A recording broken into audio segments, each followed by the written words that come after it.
and that'll let us do what we're doing.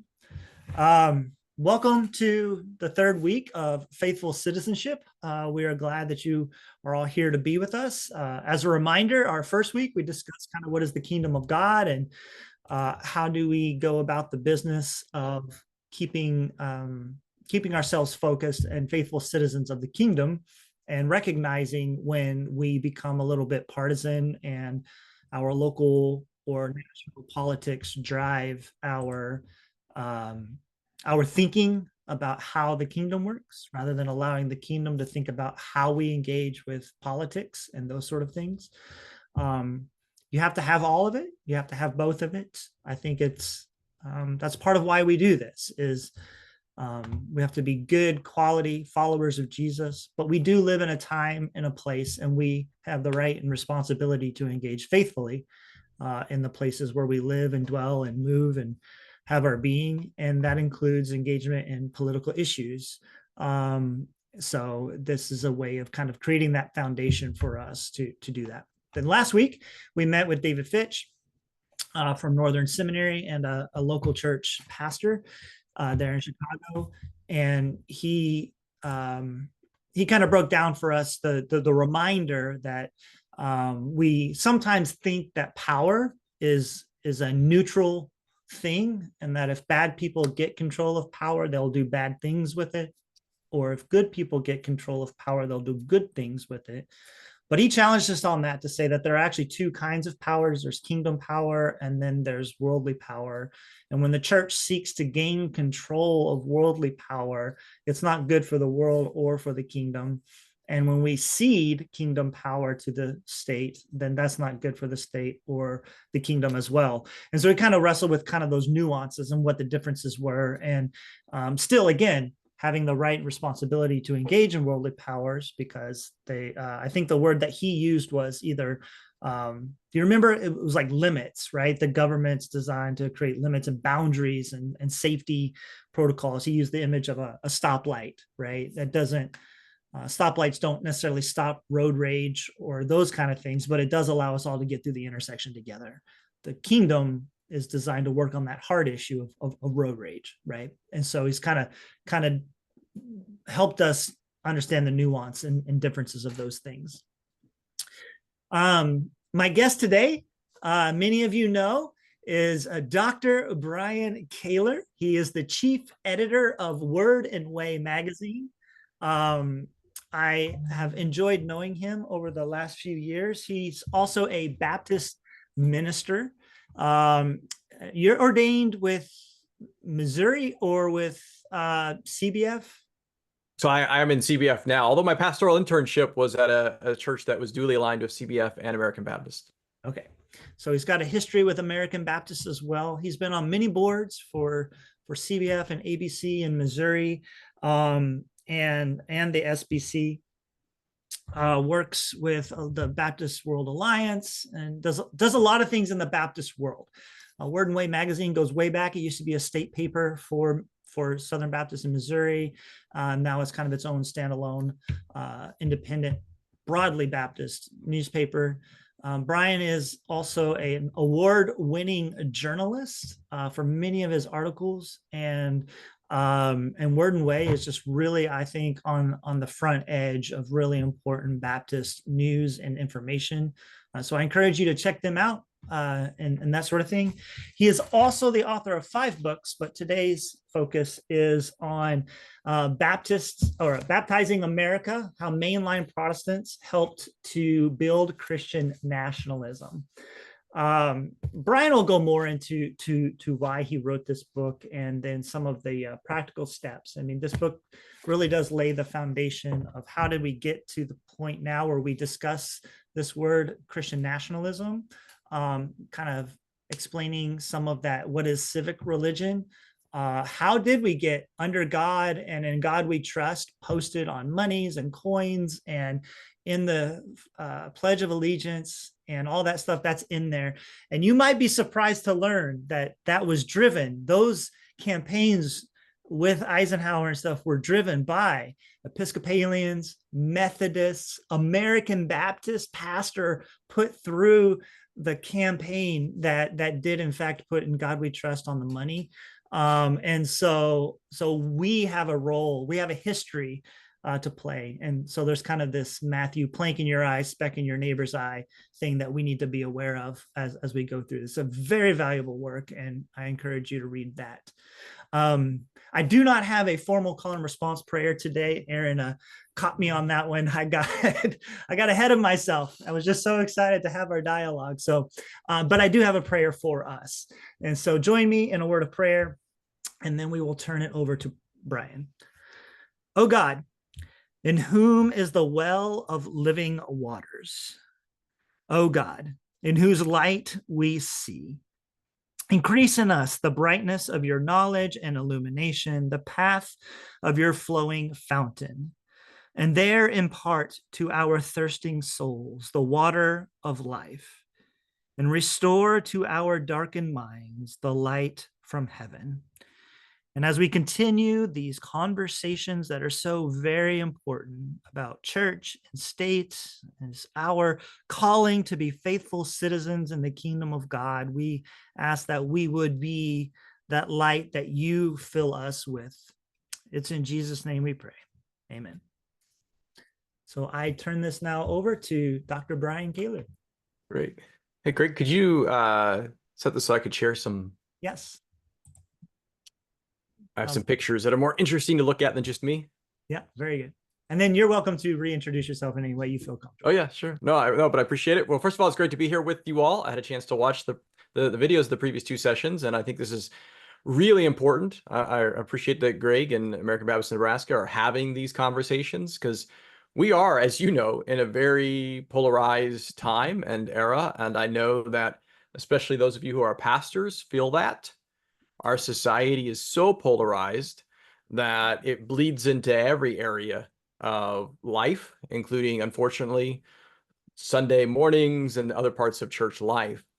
And one part of that conversation has been the topic of Christian nationalism. And so let's see how I get my slides going here.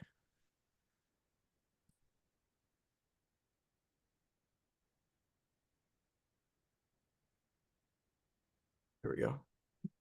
All right. Can you all see the? Yep. We're good. All right, good. Zoom's always a little bit unique with that, but I can let's see, I can see you all. So as we're going along, if you have a question or something there, you want to jump in on some dialogue. I mean, we'll save time at the end, but I don't know if you want to put your hand up or something that'll move you to the front here, or maybe just hold up your hand. See, if I open up the screen, I think I can see everybody. So anyways, I'll try to keep an eye out for that. And you so can just also wait. add comments in the chat if you need. Yeah, let's see if I can get the chat open. I think I lose the chat when I have the slides up. But I'll pay attention to the chat if you Okay, need. sounds good. And you can help moderate in any questions and so forth, or we can just do all the conversation at the end. So I want to talk a little bit about the idea of Christian nationalism and what it is, and then also the role that mainliners like American Baptists and others played. And I think it's important that we know the history of how we got to the current moment. Because if we don't understand the history, then we're not going to respond in the current moment that well. But we'll get to some of that history in a moment, and a little bit about why we wrote the book. But first of all, let's set the stage. It's really important that we have our definitions about Christian nationalism. It's a term that has been used a lot over the last 3.5 years since the January 6th insurrection. But it's a term that predates that. I've been writing about Christian nationalism for quite some time before that. There's a campaign called Christians Against Christian Nationalism, actually launched in July of 2019.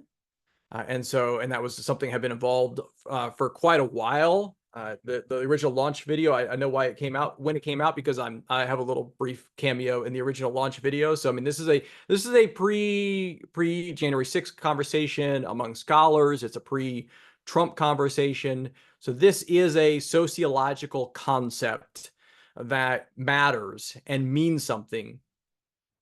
I like to start our definition of thinking, first of all, in a different context. This is something that I've been doing for quite a while. I spoke a few years ago at the Prairie Pastors Conference, and in that presentation there, I like to start with Russia as an example to help us understand what is Christian nationalism. And this is a safe context, right? I think this is the safe way for anyone to define Christian nationalism, because I'm not talking about your candidate or your party. I hope not. I hope not. I hope we don't have any, big Putin fans here. But we're going to go to a different country than our own context to think about what is Christian nationalism, because Russia is a Christian nationalistic state. The Russian Orthodox Church and the Russian government are in cahoots. They support one another. They both get extra power and privileges out of this relationship. The Russian Orthodox Church got God put into the Constitution a few years ago. It gets legislation passed to kind of give itself a privileged status. And this includes like in economic issues. The Russian Orthodox Church can sell like limousines and cigarettes, special rights and prices that other religious groups can't, real good religious, core value things there.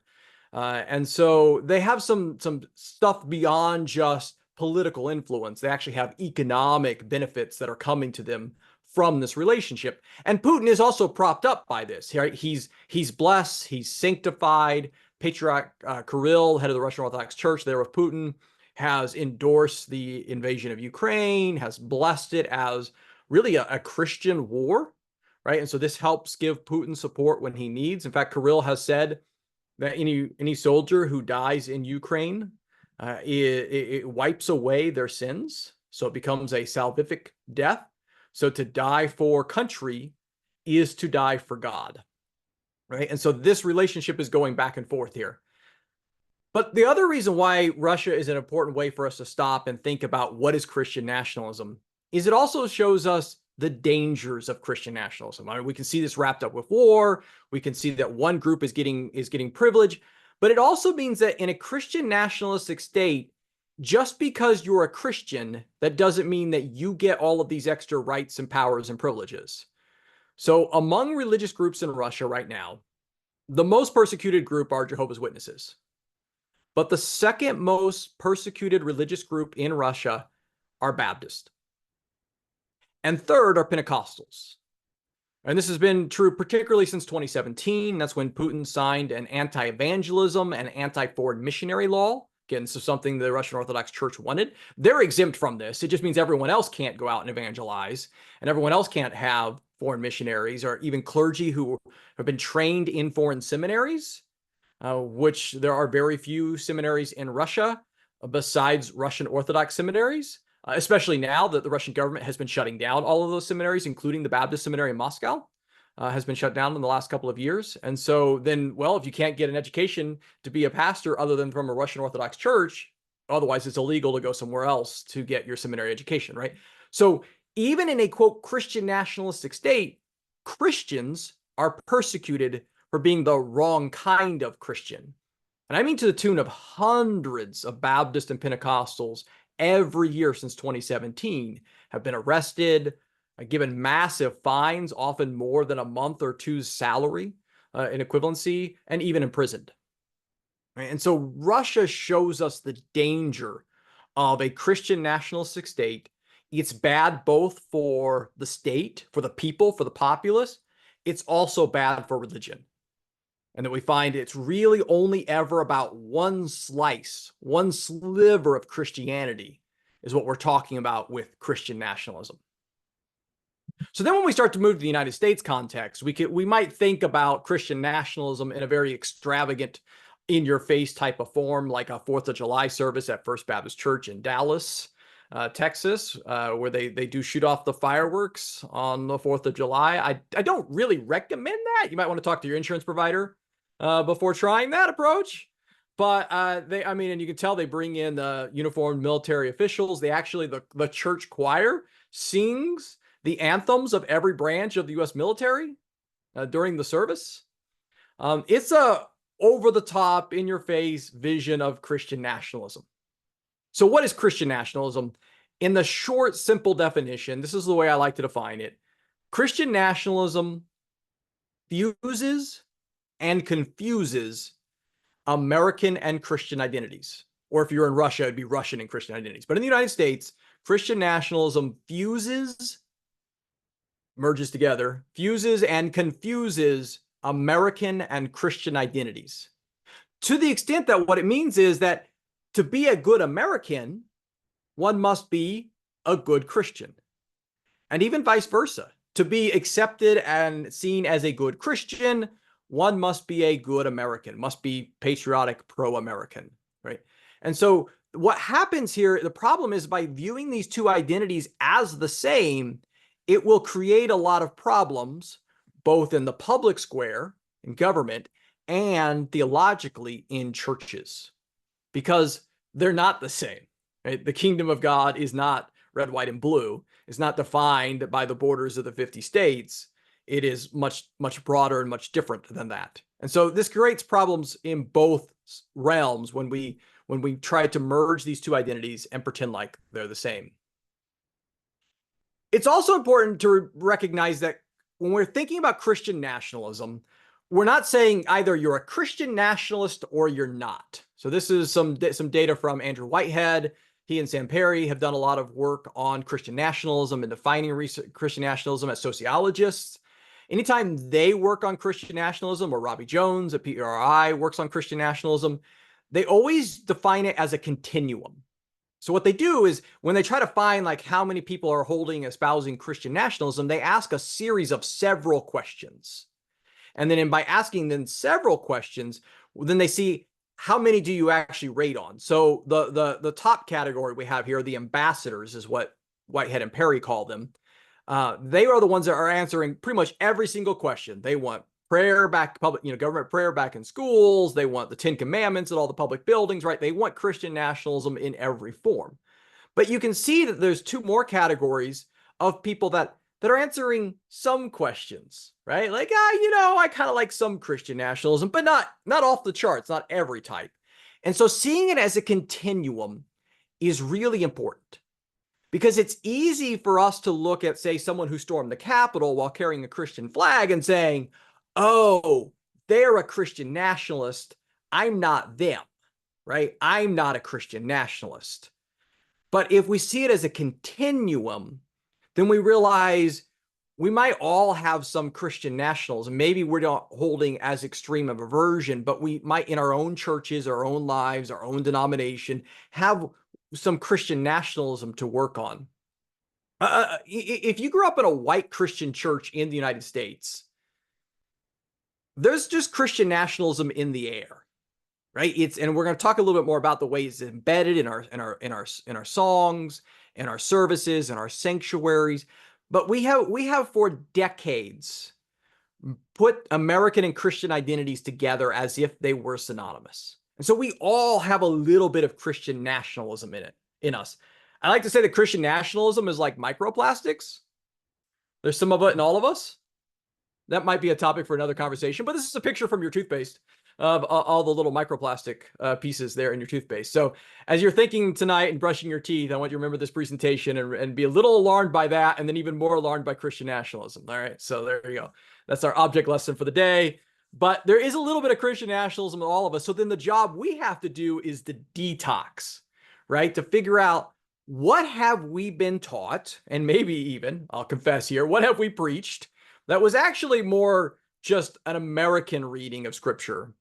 It wasn't really gospel. We were reading the Bible, preaching the Bible through our cultural lens.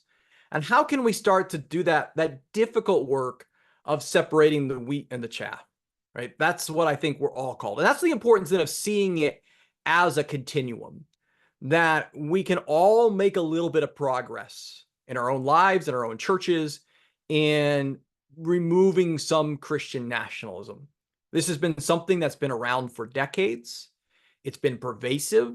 And so it's going to take a while for us to really do the difficult work of getting rid of Christian nationalism. So that's our definitional stuff. I might pause for just a moment, make sure we're all, before we start looking at some history, that we're all on a good page here on thinking about what is Christian nationalism, and how there might be some Christian nationalism in all of us. So there was a question in the chat about, can you map Christian nationalism onto countries where Christianity is not the dominant religion, but it is similar, like a Muslim state or a Buddhist state or something like that? Is it similar to be a good Muslim is to be a good Iranian or whatever? I mean, is it Yeah. similar conversation is what you're describing for a different religion, different country? Yeah, that's a great question. So religious nationalism, right, would be like a broader term that we might use. And and what we do see with religious nationalism is that Christianity is not unique. I mean, I wish we would say we were unique, is that we wouldn't fall prey to this type of temptation to merge our faith and our state.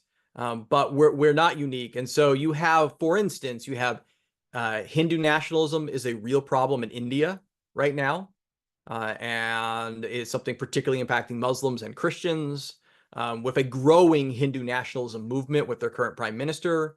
Islamic nationalism is a problem. We can see it in some of the traditionally, Islamic nations like Iran. It's also been a growing problem in Turkey, which historically has been more of a secular nation, but their current prime minister really wants to bring that faith aspect into it. And so there's a growing Islamic nationalism. So yes, I think you can find this temptation with any time that there's a dominant faith tradition, then there is this temptation to codify. And I get the temptation, right? I think this is why we see Christians falling prey to it. Well, this is clearly, right? This is clearly the best way to live. I mean, that's what, right? We want more people to experience Jesus. We want more people to experience a relationship with God, right? We think this is the right way to live. So why don't we just codify it, right? I mean, I get the temptation behind religious nationalism. It's just that, as history has shown us, it never works. Right? It never ends up good for the state. It's always inherently moving towards an authoritarian perspective. I'll come back to that in a moment. And then it's never good for the church either. It always ends up diluting the gospel witness. The state ends up taking over. I mean, on that aspect, the way that I like to describe it is Tony Campolo put it best, that mixing church and state is like mixing ice cream and manure. It doesn't hurt the manure, but it sure messes up the ice cream.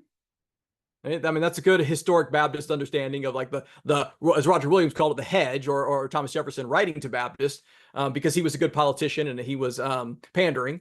But as Thomas Jefferson wrote about the wall separating church and state, right? He knew his audience. He knew Baptists had invented that language of a hedge or a wall between church and state, right? And there was a great concern about protecting the church as well as the state, but particularly the sanctity of the church from that union, because it never works out well for faith. But it's also never good for a democracy.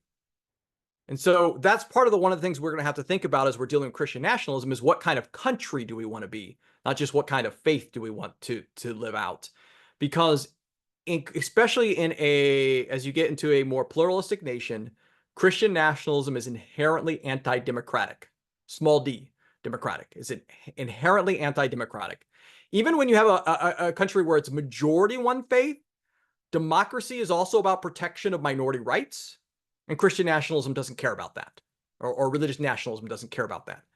But then when you don't have the votes, then Christian nationalism becomes less concerned about democracy, less concerned about voting rights, less concerned about nonviolence, right? Looking for taking power any way possible.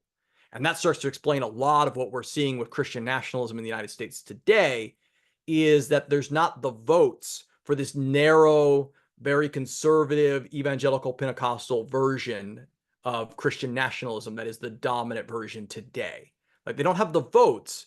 And so we see efforts like storming the Capitol, or attempts to prevent people from voting. And on that note, I would say it is important to remember that in the United States, democracy is still a very new experiment. We're really not a democracy until 1965.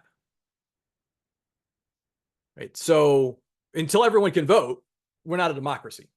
And so until we have the 1965 Voting Rights Act, we really aren't experiencing what does it mean to be a democracy in our ethnically, racially diverse nation, which is even more diverse now than it was in 1965. But still, even in 1965, there was a significant chunk. In 1964, there was a significant chunk of Americans who were not allowed to vote, right? So all of this comments about, oh, look what's happening on January 6th, or, our democracy, an American experiment. Yeah, no wonder it's so fragile. It's still really new. And we're faced with this question of what kind of nation do we want?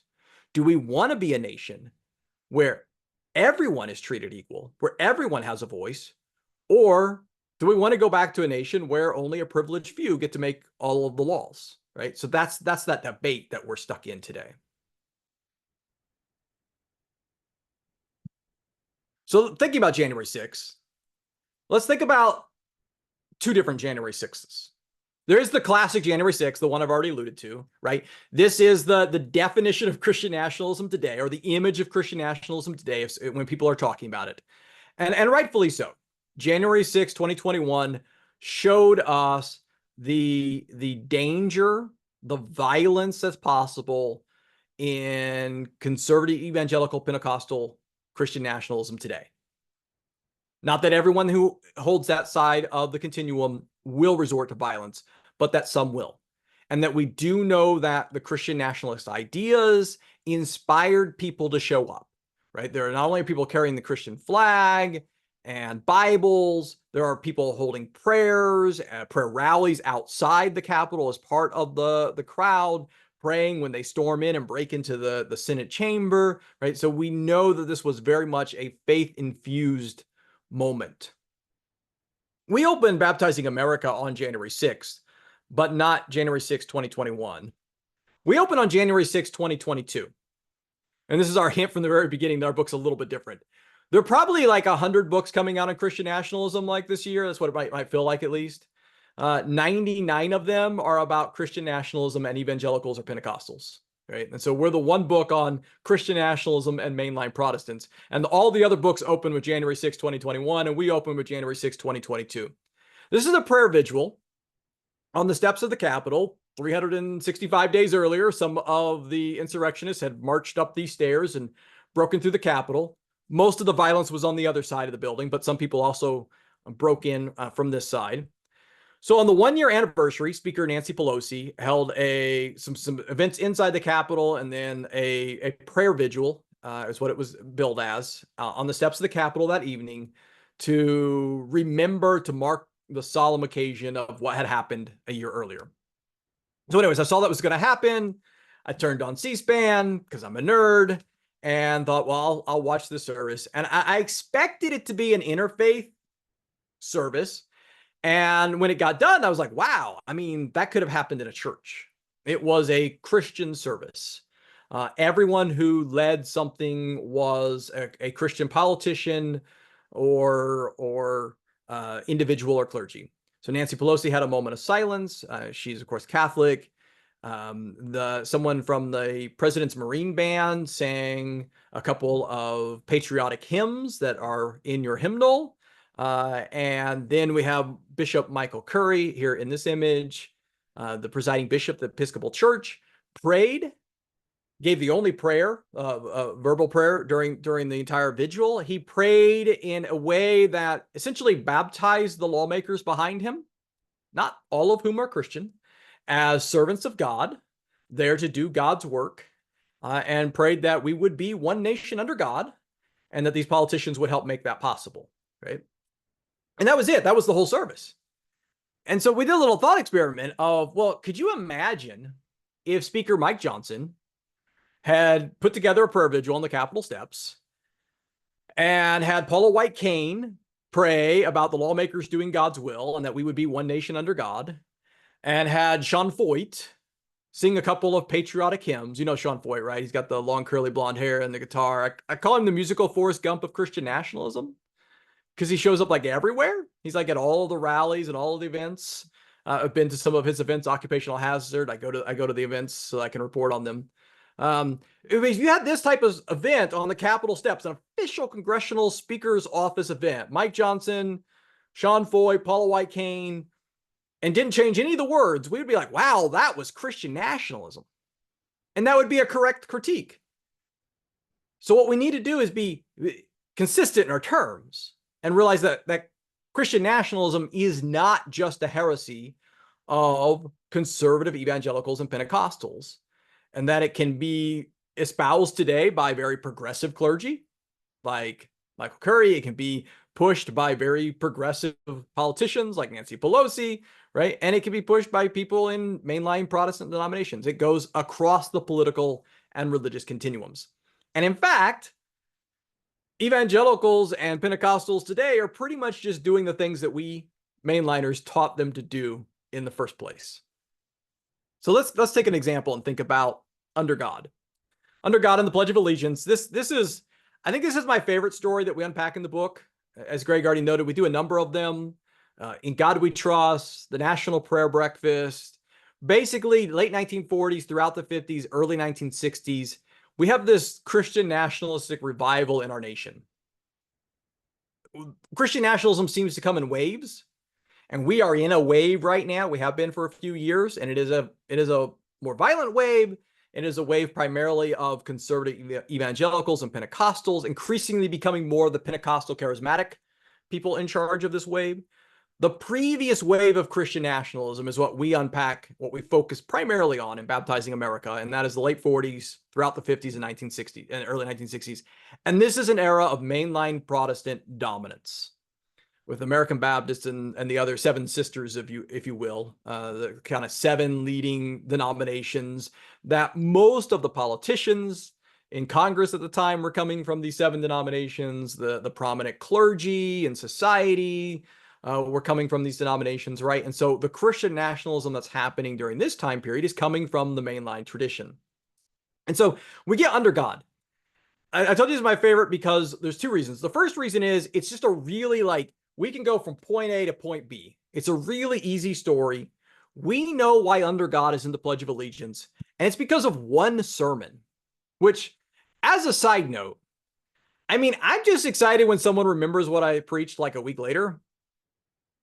This guy preached a sermon, and under God got added to the Pledge of Allegiance 62 years after the Pledge of Allegiance had been saying. Like, everyone's going around with the, quote, godless Pledge of Allegiance for 62 years. He preaches a sermon, and 4 months later, it's been changed by an act of Congress and signed by President Dwight D. Eisenhower on Flag Day, June 14th, 1954. So 70 years ago this summer, right? So, I mean, kudos. It was a very influential sermon. So Reverend George Dockery is a very progressive Presbyterian pastor.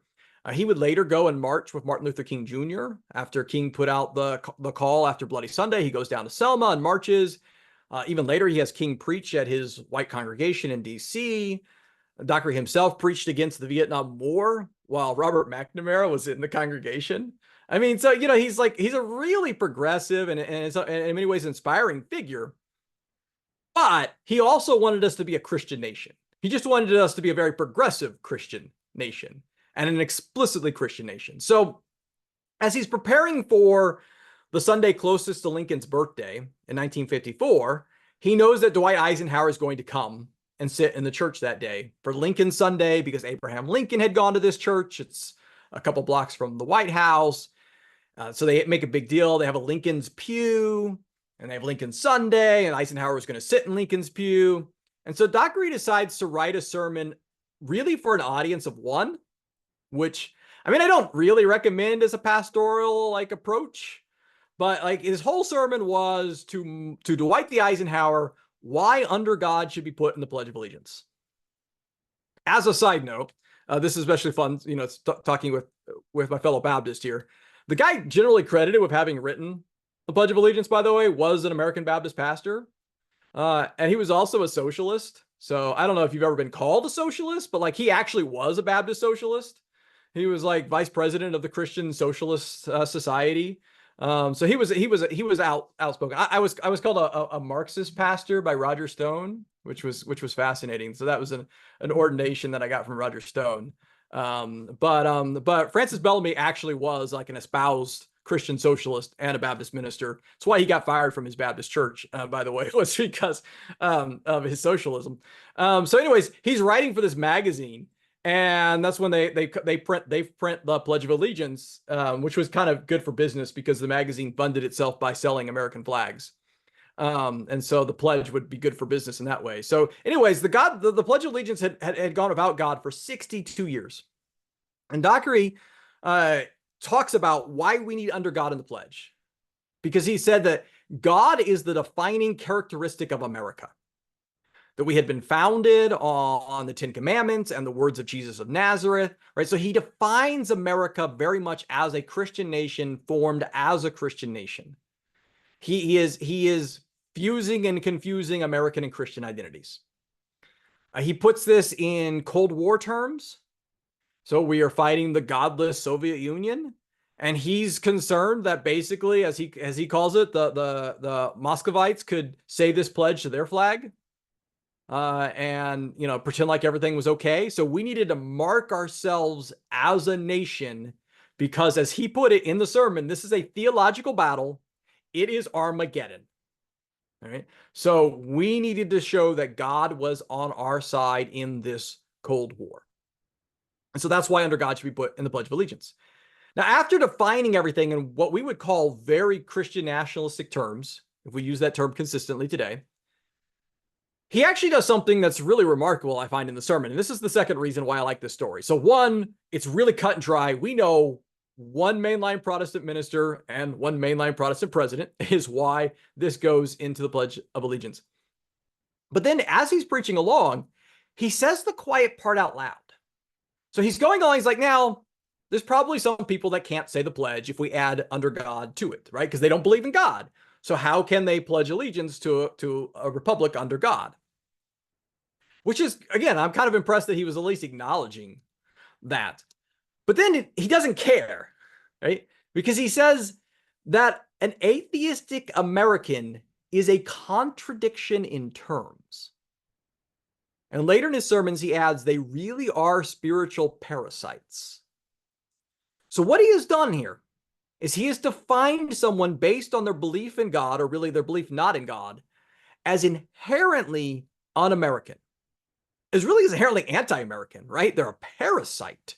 They're harming the nation, right? That they cannot be considered a good nation if they a good citizen of the nation if they do not believe in God. That's that fusing and confusing American and Christian identities right there.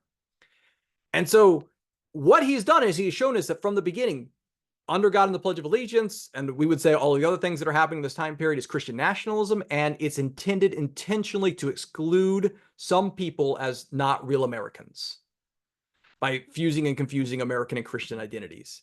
Now, that was a problem then. About 2% of Americans consider themselves atheists. I think that was problematic, that he was civically excommunicating 2% of Americans.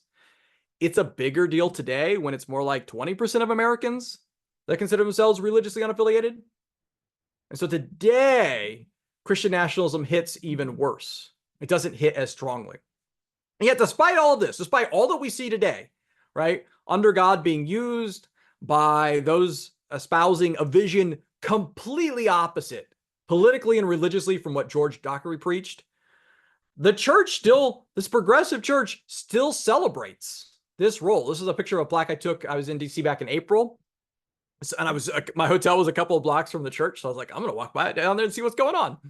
And then I find this big plaque, and they're celebrating, fifth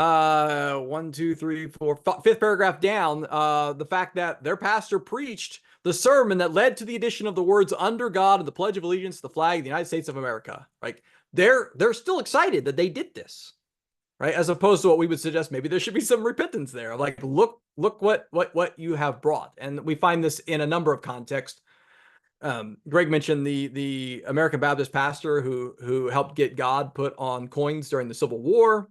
The church today still has a big sign outside celebrating that their role in this. And so we see this constantly with what we would see as, in some cases, like the Presbyterian Church, a very progressive congregation, celebrating their role in helping create Christian nationalism. So I thought I'd throw in a little bit of an American Baptist regional angle here. I'm sure we all know who this guy is. We're big fans. It's all right. This is Frank Carlson. He was a Kansan, so maybe that's why. I'm Missouri and you're all Nebraska, right? So like we don't really care.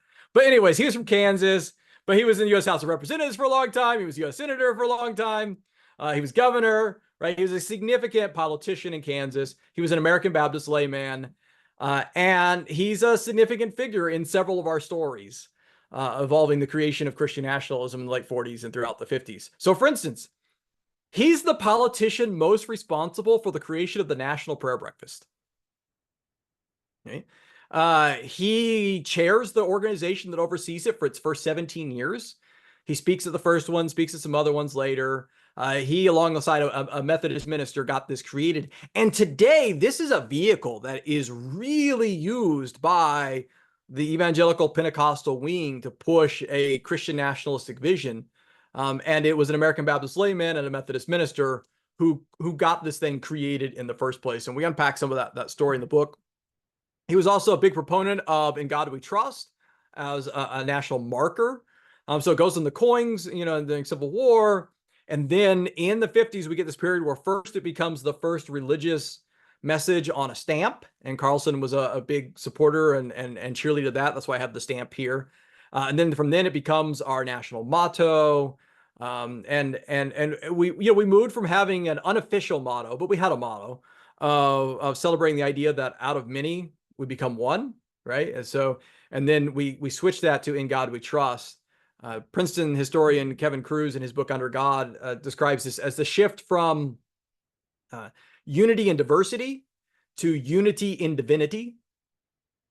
But I would say that in today's pluralistic society, it really means disunity in divinity, is what we have shifted from. So from a vision of that we're all coming together as one, now we have a model that is exclusionary. So anyways, this is our Midwestern American Baptist representative in the story of helping create Christian nationalism. It's not just something that's happening in Washington, D.C. Christian nationalism is also something that we're developing in our congregations and that we continue to see. Again, I talked about this idea that we have to learn to detox from it, right? And so this is an ongoing process. One of the things we can do is we can walk into pretty much any church, regardless of how conservative, moderate, or liberal you are, and open up your hymnal and find those nationalistic hymns, these hymns that perhaps we turn to particularly on the Sunday closest to Memorial Day or Veterans Day or the High Holy Day of Christian nationalism, July 4th, and that start to turn our attention towards the nation. And a few of them, like the Battle Hymn of the Republic, for instance, also appear to do what patriotic Kirill has done in Russia, and that is conflate the death of soldiers with the salvific death of Jesus, right? And so theologically, again, that's a very problematic, that while we can honor the sacrifice for a nation, let's not confuse that as a sacrifice for God. Those are not the same thing. And so we can see that. And then we, of course, also have our flags. And when I go and give a presentation like this in person, I always like peek in the sanctuary first. But now, like, I have a disadvantage. I know that I might be moving from preaching to meddling here really quickly. So I will do a moment of confession. This is a picture from a church that I pastored. And so I speak to you as the chief of sinners on this topic, later in my evolution on this topic of coming to recognize how problematic the symbolism can be when we take one national symbol and put it in the sanctuary, a place where we preach about a global God and a kingdom that transcends boundaries and borders made by people. And it's particularly problematic when we try to put in the second flag, because we follow the U.S. flag code, right? So the U.S. flag code says that if it's on the stage with the preacher, the American flag goes to the right of the clergyman. I'm using the flag code language. Sorry for the 1942 non-inclusivity there. The right of the clergyman or the speaker is what it says. I think it's funny. They're like clergyman or speaker. So they specifically single out in the U.S. flag code clergy as people who might be speaking near flags. And then any other flag would go on the left side. So for instance, if you were to fly the American flag or outside the flagpole, right, you put the American flag on top and then any other flag below. So if you're to put the Nebraska flag, you would put the Nebraska flag where the Christian flag is in this picture. If you were going to fly the Rotary flag, you would put the Rotary flag where the Christian flag in this. And in every single time, you would be saying the American flag is the one in the place of superior prominence, meaning it's first. Now, Jesus told us we cannot serve two masters, right? You will love one When push comes to shove, when they come into contradiction, you will pick one. And in most of our congregations, we've already picked. And this might seem subtle, and it is, but for generations, for decades, we have been discipling our congregants to see these as synonymous and the American identity as first. Winston Churchill said that we shape our buildings and then our buildings shape us. Right? So these symbols really do matter. They really do change the way people see their faith and impact the way they see their faith. And it's a very new thing, right? It seems like it's always been there. It's always been there for my life. It's always been there probably for all of your lives, right? You all look young enough because most American flags didn't show up in churches until World War II. So few cases World War I, a few cases in the late 19th century, but most churches, and it is now in most churches, either outside on a flagpole or inside the sanctuary. That's what the data shows us.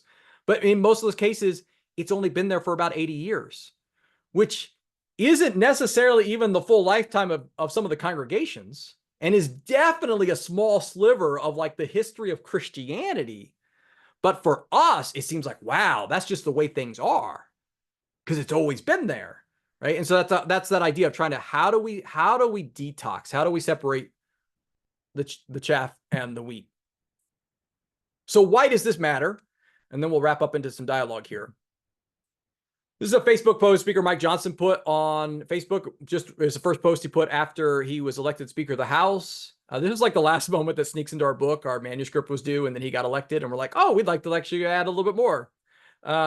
Because during his speech, he points up to this. This is what's above him in the House chamber and says, look, it says in God we trust here. And this was his evidence for his particular policy. And so when he did that, I thought, well, I wonder how those words got there. And then, of course, as you probably know by this point, then anytime I asked that question about any of our Christian nationalism symbols today, it always came down to, well, mainline Protestants put it there in the 1950s. This was actually 1960s. After the decision on saying no to government prayers in public schools, and that's something else we unpack in the book about the mainline Protestant ministers in New York who wrote the prayer and encouraged that prayer. After the Supreme Court said, no, you can't require public school children to say a prayer that is clearly sectarian, members of the United States Congress, a bunch of mainline Protestant ministers, were upset. And so they said, well, we'll show them. We're going to put God on the House chamber wall and they can't stop us. Right? And so this was essentially like a deliberate attempt to stamp the nation for God. But what this shows is that all of this work that was done in the 40s, 50s, and 60s for one kind of progressive or at least moderate agenda is now being used today as justification by pseudo-historians like David Barton to say, see, we're a Christian nation. It says God in the House chamber wall. It says in God we trust on our money. Under God is in the pledge, right? None of that's actually from the founding era. None of that actually proves we were founded as a Christian nation, because we were not. But they're using the stuff that was put there in the 50s as evidence to justify an exclusionary politics today that defines some Americans as inherently un-American simply because of what they believe. So what can we do about it? We can educate, impact our own circle of influence. We all have an ability to impact some people. The good news here is that Sean Foy and Paula White Cain don't care what any of us think, right? They're not going to listen to you. They're not going to listen to me. But there are people in your congregation and in your community that do care what you say and do care what you think. And since Christian nationalism is not just a them versus us, it's a continuum.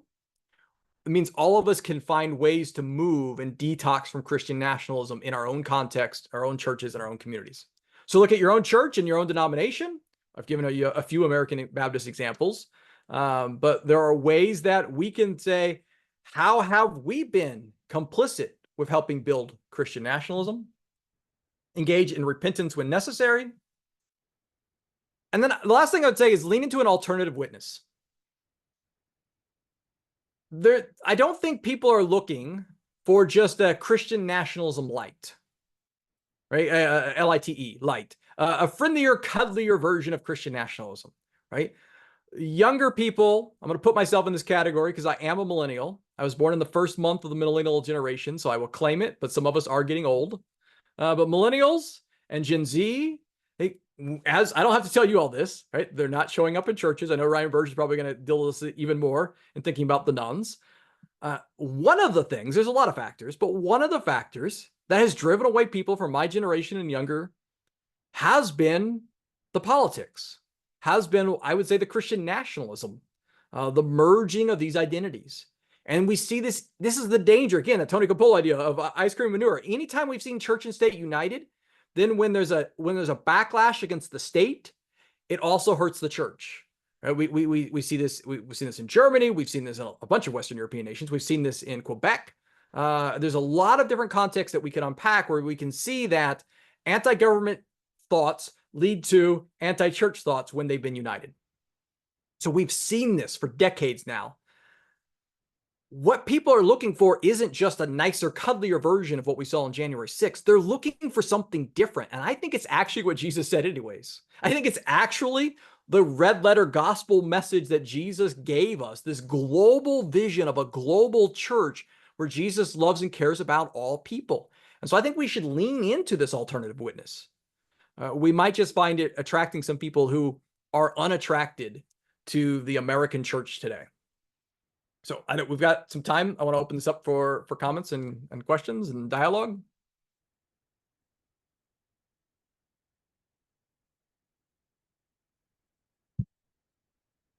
I mean, I can keep talking, but I'd rather have a little bit of a conversation now because I could go for a couple more hours, but yeah, Susan. Oh yeah, Susan How, and Tom.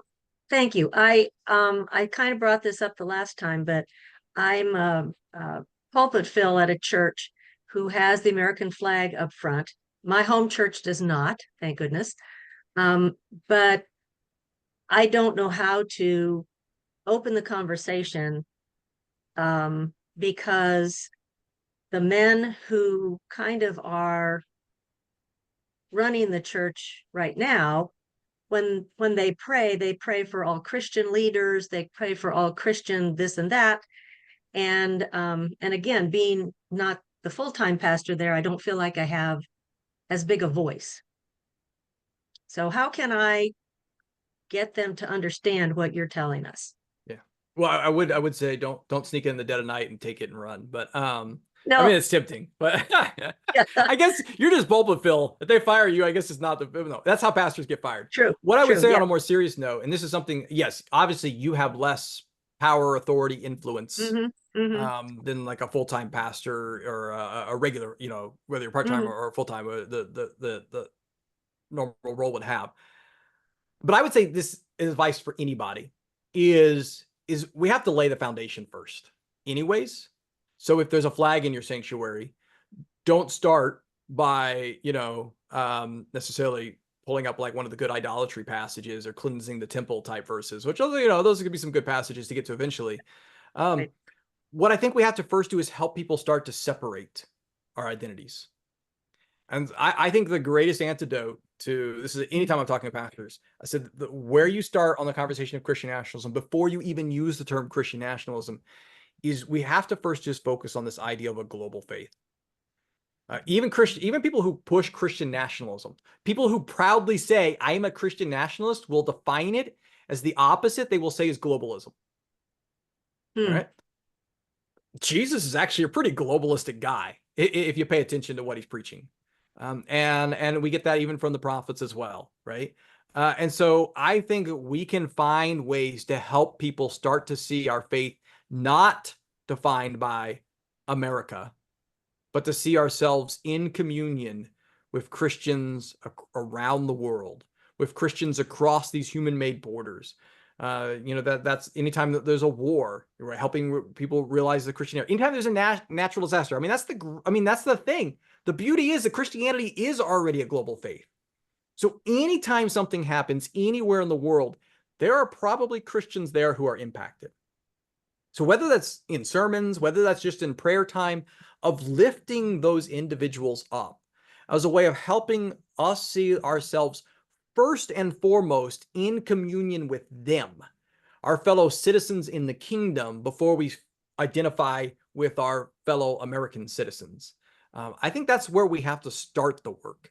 And this might be a process, again, it takes a while, because although I said the American flag hasn't been there for very long in the history of Christianity, it's been there for at least the living memory of pretty much everyone in the congregation. There might be some people who are older than 80, but most of them don't remember too much of the time before the American flag was there, right? So there are very few people today who would have a memory in that church of there was not a flag here. And so that's why we have to lay the foundation first. And then I think the less antagonistic way when we eventually get to that stronger conversation is just to open a conversation of what messages do we think we're sending to ourselves and to visitors when they walk into the space, right? Like what type of people do we want to be? What type of values do we want to prioritize? Because when visitors come from other countries, they're really surprised by the American flags in the sanctuaries, because you don't see this. On a couple of occasions, I've seen a flag in a church in another country. I'm talking about, like, 3 dozen countries I think I have visited primarily through work with the Baptist World Alliance. It is a very rare thing to see a national flag in a church or at a church in another country, right? This is a unique problem that we have. And so how do we help people to say, wait, what would it be like if you walked in here from, as a visitor from Haiti, from Mexico, from Canada? Would you feel welcome? Would you feel concerned about, like, what kind of faith is this, right? In the book, we give the example. We do this more with, like, thinking about the songs, but it would work with the flag as well, of what's called the Martian test. And this is a way of trying to cleanse our plate and not, just assume that this is the way things have always been. So therefore, this is the way things should be. So imagine a Martian has just landed on Earth for the first time, and they show up in your church. That's, the spaceship crashed out in your lawn, and it's Sunday morning, and they hear some music, so they wander in. I like to imagine Marvin, the Martian, but it could be you can make him green or whatever. And in the book, we talk about being a 4th of July service, but if you're talking about the flag, it could be any service. They walk in, and they just sit down in the back pew, and they observe things. And at the end of the service, we ask the Martian, so who or what do these people worship? Again, this is their first time on Earth. They have literally no context, right? So sure, I think they'll get this Jesus thing, but might they catch America as also an object of worship, right? And so that trying to, like, cleanse the plate and to say, just because we've always done something doesn't mean that's the way it's supposed to be or theologically sound, right? How do we help people to? So that's a long answer, Susan, but it's also because it's a long process. But I think we start with lifting up this idea of a global faith and that we are citizens of a global kingdom. One example we do give in the Bible, in the book, is going to DC, to, like, an embassy. If you walk into the embassy of another nation, you will see their flags flying, not U.S. flags, because you are in the land, you are on the property of that other nation. So we are embassies. Our churches are embassies of the kingdom of God.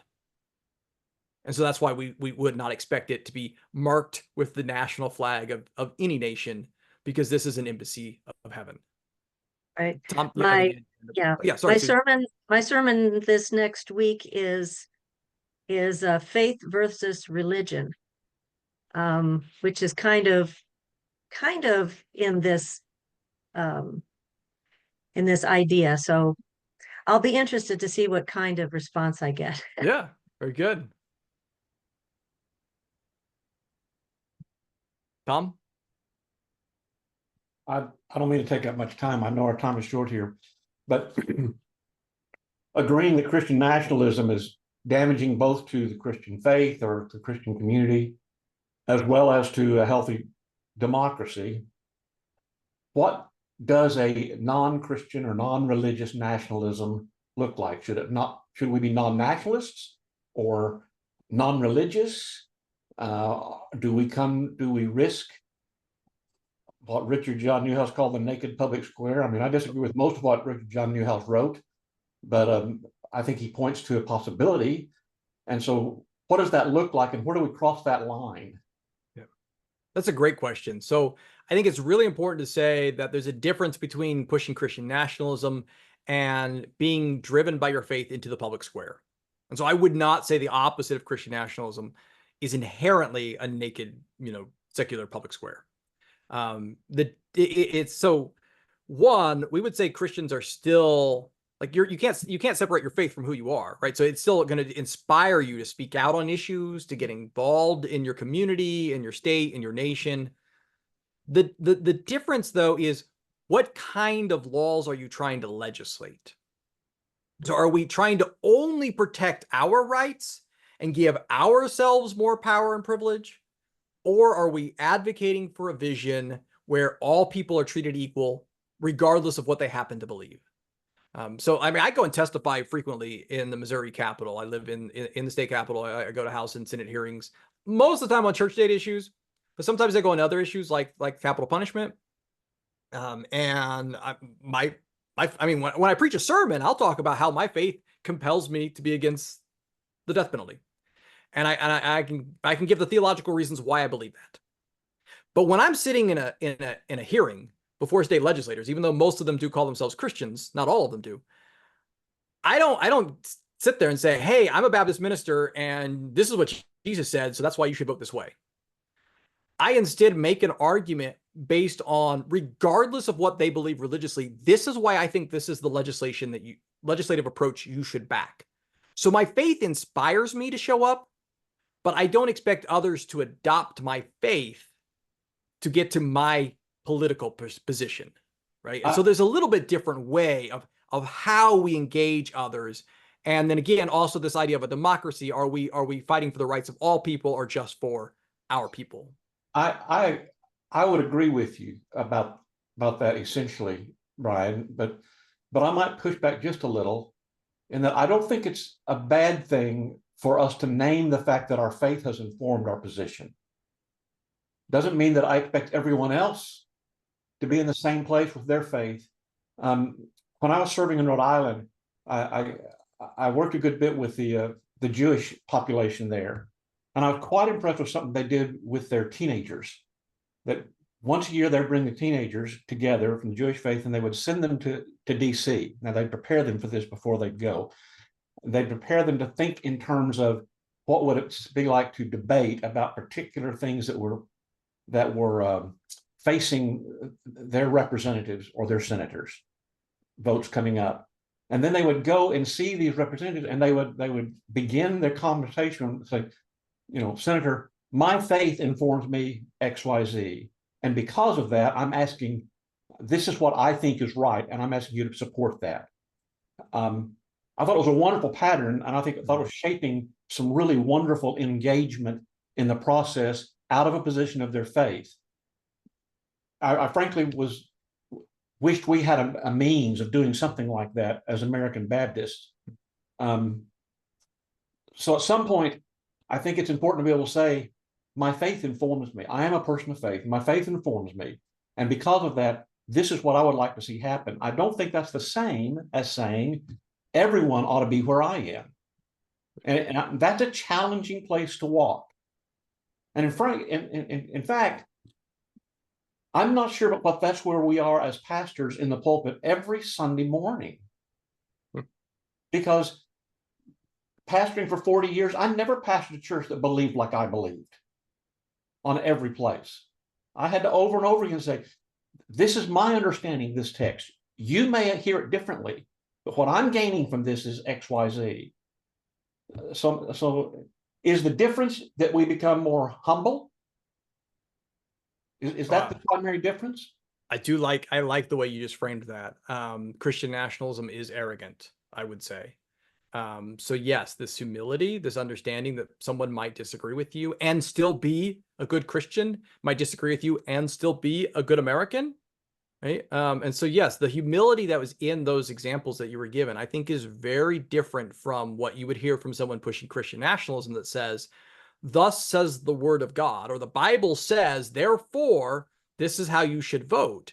There's no humility in that type of argument. And I would say that what you're fleshing out, what I'm trying to flesh out is a more difficult, nuanced way of addressing our faith in the public square. But I also think it's healthier. I think it's healthier both for the state. I think it's healthier for the Christian witness. Thank you. and I know we're getting a little long. I'm happy to take any other comments or thoughts. I'll throw up a couple things here just in case you want to read more. Greg mentioned the Word and Way. We have an email newsletter, a public witness, where we deal with issues like Christian nationalism, faith, politics, public stuff every week.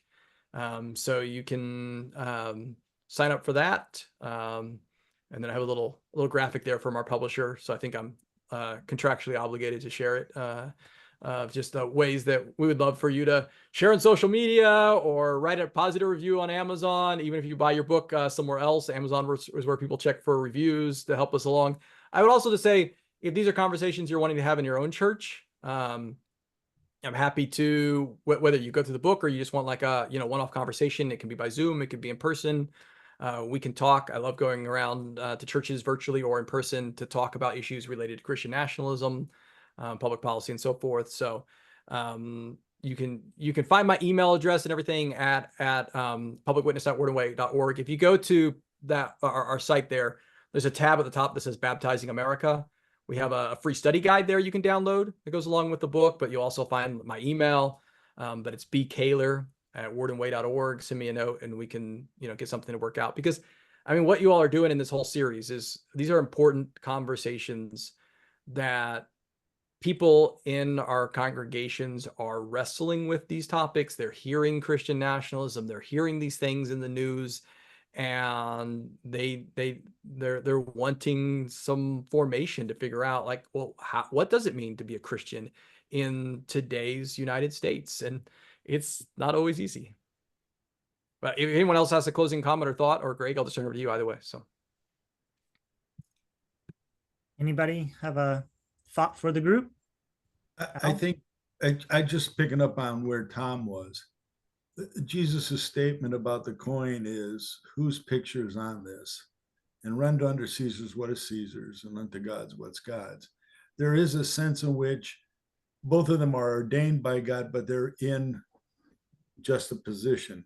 You have to keep your head on your shoulders when asking the question, how much am I going to buy into this? So, as Tom would say, my faith informs me, but it also informs me that just because it's America doesn't mean it's always right. And the faith has to constantly try to hold accountable not only our own actions, but the actions of the government in which we participate in. Unlike Jesus, which was, you can't participate in that government in some ways because it's coming top down. We're a democracy, so we have the added burden of trying to keep our head while participating in this democracy. So that's my 2 cents. Yeah, I think that's great. And the democracy is different than what Jesus was living under, which is one of the things that makes our conversations so difficult and necessary. Is like, we can't be just like WWJD. Like, he wasn't living in a democracy, and neither were any of the people that were writing scriptures. And so we have to, reason together and try to figure out what to actually do. Yeah, and as the stats in the book and other places have shown us, the democracy in America is different now than it was in the 50s at the peak of that first wave or a wave. I guess there's probably been multiple ones of Christian nationalism, because it was highly identified as Christian, and now it's more like 60-something%. And, and if the American idea is this pluralistic society, as a Baptist, our job is to fight for everyone to discern for themselves, and that comes with it a lot of other things to carry. And so, but then your faith does inform how you engage with that, but recognizing that other people's faith will inform. And then the work of the politic is, what are we going to do together, right? And if we can do it more civilly and recognizing my faith shapes how I go about that work, I think we're in a better place to start than just knee-jerk reaction. And the money one, the parable or the question asked Jesus was, it was in fact Caesar's head and stuff, but we've gone through the extra layer of putting our president's heads and God's name on the same bill. And that's part of the problem. We're not able to easily separate, give to God what is God's, give to the country what is the country's, because we've said that what our government does or what America does is sort of God ordained sometimes, but not always. I mean, that's discernment for us. Yeah, Tom. Greg, I would like to help you get over that crisis so you can send me all your bills. Fair enough. I'll let you discern how to separate the two. So I've always just said I'm that always thinking if you're good, if you're yeah. Yeah. I've always joked, that when our money says in God we trust it, it's just bragging about itself. Yeah. I'd also remind you that head that was on the Roman coin was a deified head. That's true. Yes, he was seen as a son of a god, right? Yeah, that's a good point. Very good. Some people saw him as son of a god. Some other people saw him as something else. Yeah. Very good.